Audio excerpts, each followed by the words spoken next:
और हम आपको बता दें ये बेनीपट्टी में ये सिर्फ यही एक वारदात नहीं है, इससे और जिस प्रकार से बेहद दर्दनाक घटना वहाँ हुई है।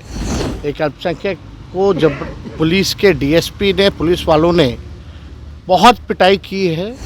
कुछ महीने पहले राहुल कुमार झा को जो है थाने वालों ने सीमा के बाहर ले जाकर के खूब पीटा। ऑटो चालक मुन्ना झा जो है उसकी हत्या कर दी गई।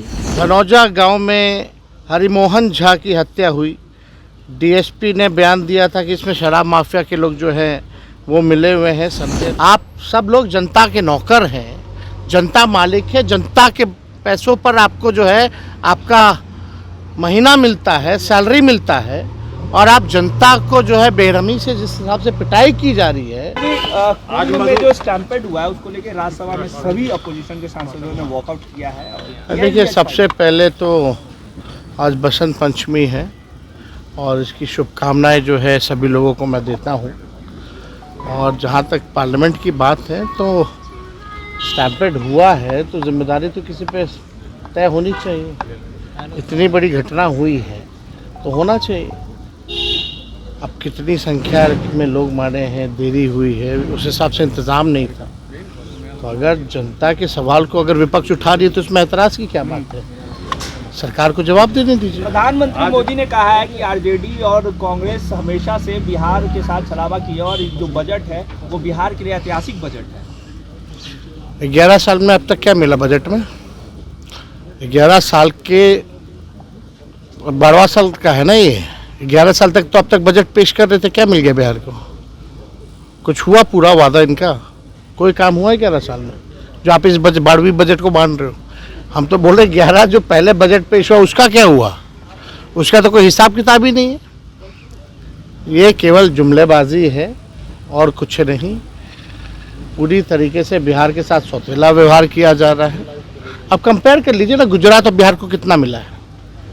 दूध का दूध और पानी का पानी हो जाए। सब कुछ तो गुजरात के लिए किया इन लोगों ने, बिहार के लिए कहाँ कुछ किया? सौतेला व्यवहार किया। विशेष राज का दर्जा पहले भी पिछला बजट में अनाउंस था ना, लगभग 60,000 करोड़ के आसपास। कहाँ है उसका? क्या हिसाब है? मिला कि नहीं मिला? मिला तो कहाँ खर्च हुआ? इसका हिसाब किताब तो बताना ही चाहिए लोगों को। तो देखिए, आज हम जो है मधुबनी बेनीपट्टी जो है वहाँ जा रहे हैं और जिस प्रकार से बेहद दर्दनाक घटना वहाँ हुई है।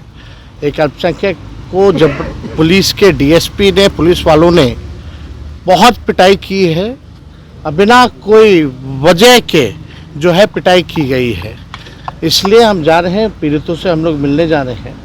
और हम आपको बता दें ये बेनीपट्टी में ये सिर्फ यही एक वारदात नहीं है, इससे पहले भी जो है बेनीपट्टी थाना क्षेत्र के बसेट क्षेत्र में कुछ महीने पहले राहुल कुमार झा को जो है थाने वालों ने सीमा के बाहर ले जाकर के खूब पीटा।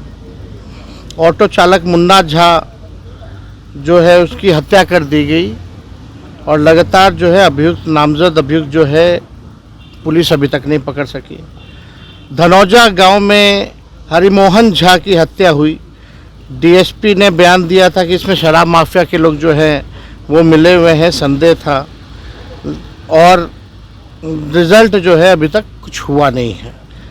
और थाना के महज 3-4 किलोमीटर में ही जगत गांव है। 29 वर्षीय सुनील झा कंपाउंडर की हत्या हो गई। महीनों बाद भी पुलिस को कुछ नहीं मिला।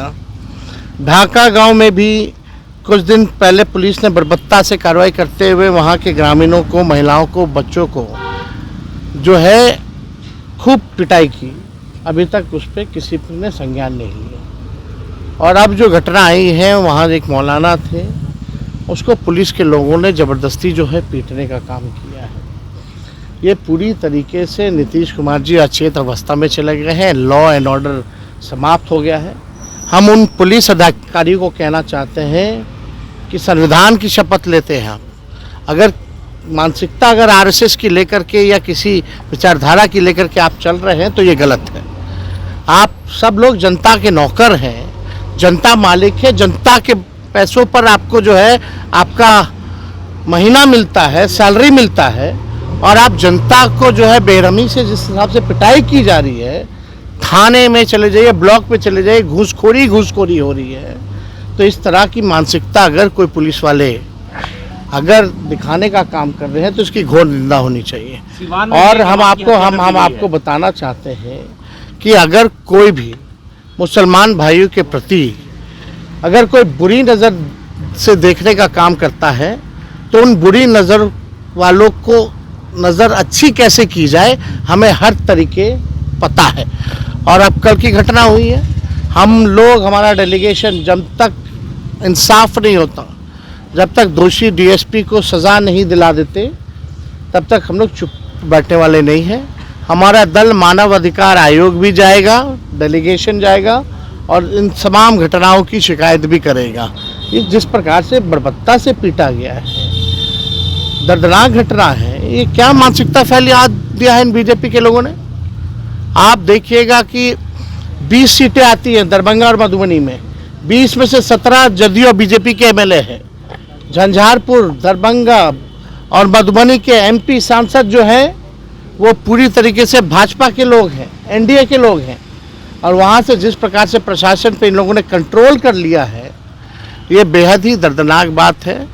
अब इस तरह की मानसिकता अगर पुलिसों में अगर फैलाई जाएगी तो इसकी कितनी भी निंदा ही नहीं, बल्कि सत्ता में हम रहे ना रहे, हारे या जीते, अगर कहीं भी किसी के साथ भी अगर अन्याय होगा तो तेजस्वी लड़ने का काम करेगा।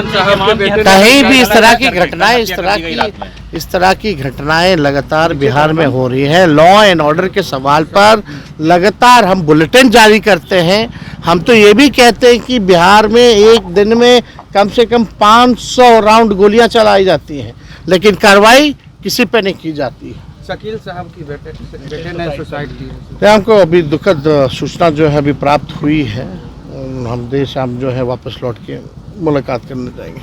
बिहार बोर्ड 10वीं 12वीं परीक्षा की डेट शीट आ गई है। क्या आपकी तैयारी अभी अधूरी है? घबराने की कोई जरूरत नहीं। आ गया है read and pass quick reviser crash course book, जो दे आपको परीक्षा के लिए वीवीआई प्रश्नों की अल्प समय में बेहतर तैयारी। प्रकाशक भारतीय भवन, खजांची रोड, पटना।